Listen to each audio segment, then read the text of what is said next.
Welcome back to Sow, Grow and Cook. It's the 18th of August and I'm sitting in the middle of the veg garden. I'm sure you probably noticed that. People don't tend to have corn stalks growing in their living room. But last video we talked about how to save money on your homestead, and one of the tips that I gave was about seed saving. So I thought today I'd do a really quick video on saving seeds of some of the vegetables that you're growing, and we're going to focus on 3 of those today.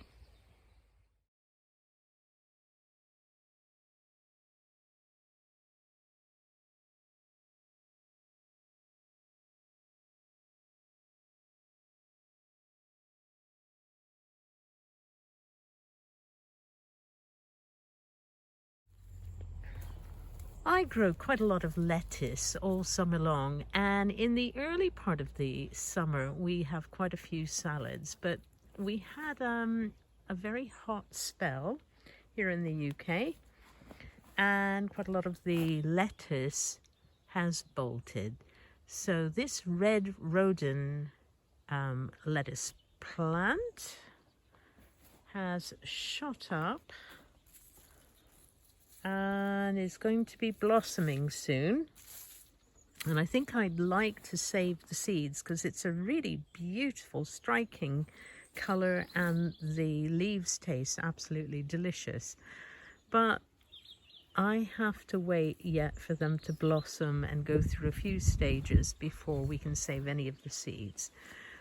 Let's go inside the polytunnel and I'll show you some that are more ready to remove and deal with for the next stage of seed saving.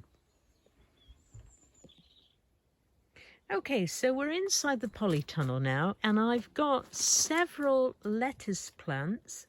The variety is Bronze Arrow. It's a heritage variety. It's got sort of reddish green leaves, sort of oak leaf shape, and very delicious. And I got them from the Heritage Seed Library through Garden Organic. And I'm going to save some of the seeds, or I'm hoping to save some of the seeds. And what happens is they grow tall, they blossom, and once they've blossomed, they start to get this fluffy bit on top of the seed heads. And that's a sign that the seeds are pretty well ready to remove. So let's just pluck one of these and have a look at them.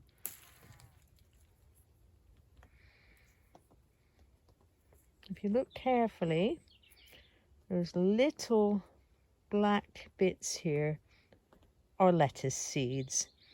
So ideally what I want to do is collect that without it all falling onto the ground and then just kind of coming up when I don't really want them to come up.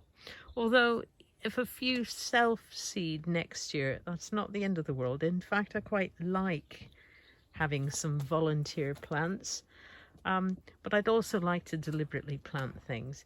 So what I'm going to do is I'm going to cut the stalk of this plant and I'm going to put it inside a paper feed sack.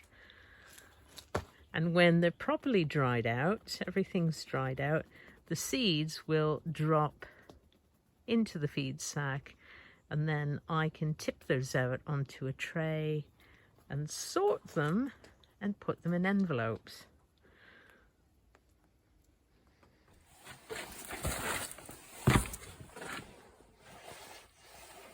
Here I am in our little storage shed, and I've cut those lettuce plants that are going to seed. The seed ends are down, and I've done two plants which should provide quite a lot of seed actually.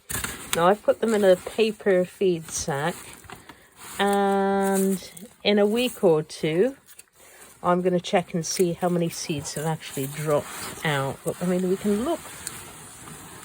have a quick peep now. if you look at the bottom, all those little black things are lettuce seeds. And remember those wonderful telephone peas that I grew up, the hazel stick tea peas? Well, they're coming to an end now. I managed to shell quite a few of the peas and got about 2.5 kilos of peas put in the freezer. So I feel that was a very successful harvest. So you have to grow quite a lot of peas to get enough for actual portions for meals and things. So because there's so much wastage with the husks, the actual pods and things. Right, but these now start to die off. This is quite normal. And what I'm going to do is I'm going to save some of the seed pods for planting next year. So basically, you wait till they go kind of papery, yellow or brown,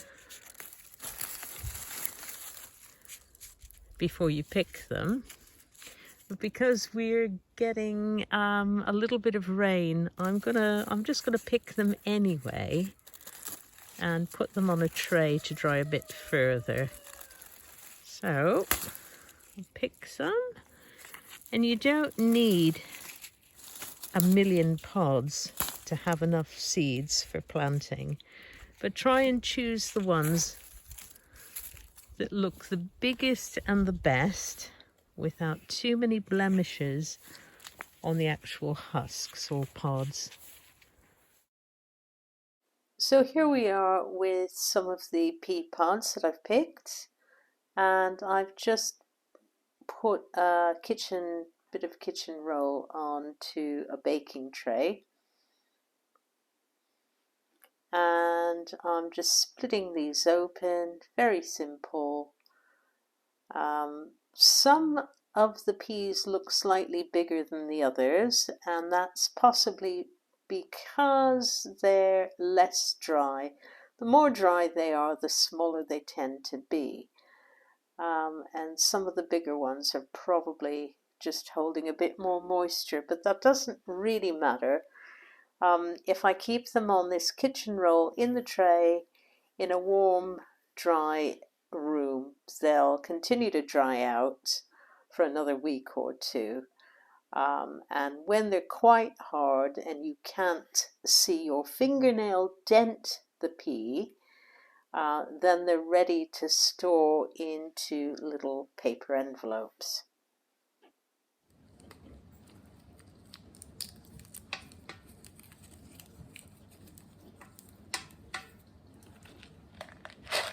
As you can see, I've done some more a bit earlier, and there's quite a few here. There must be, oh gosh, there must be over 100 seeds in this tray already. And considering I only planted about 25 plants this season, 100 seed is way more than I'm going to need. So I can share some with friends or keep some for the following year. A nice ripe Tigerella tomato, and I'm going to pick this one and demonstrate how I save seeds for the following year. Okay, it's a fairly easy step-by-step process here. You slice your tomato in half, and you're going to squeeze each half into a jam jar. Make sure you squeeze out all that jelly and gunk, because that's quite important. Anyway, you can't really get rid of the jelly and gunk until the seeds have fermented a bit in water. You're going to cover the seeds with water after you've squeezed them into the jar. And let them ferment for 3 or 4 days. You might get a little thin layer of mold on the surface of the water. That's perfectly normal.